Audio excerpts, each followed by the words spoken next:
நீங்க வந்து புராணங்கள்லாம் படிச்சு பார்க்குறப்போ, அவர் என்ன மந்திரத்த உச்சரிச்சார்? யாரை வழிபட்டார்?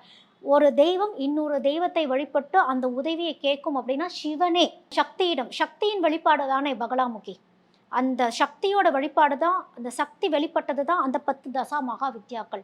எப்படி பார்த்தாலும் அவள் சக்தி. அந்த சக்தியின் வடிவு எல்லாத்தையும் காக்கக்கூடிய ஒரு அமைப்பு அப்படிங்கிறது, இந்த பிரம்மாஸ்திரம் மூலியமா நம்ம இன்னும் ஊர்ஜினப்படுத்தப்படுகிறது. அந்த மந்திரத்த முருகர் உச்சரிச்சு தான் அசுரர்களை வென்றார் அப்படின்னு சொல்லப்படுது.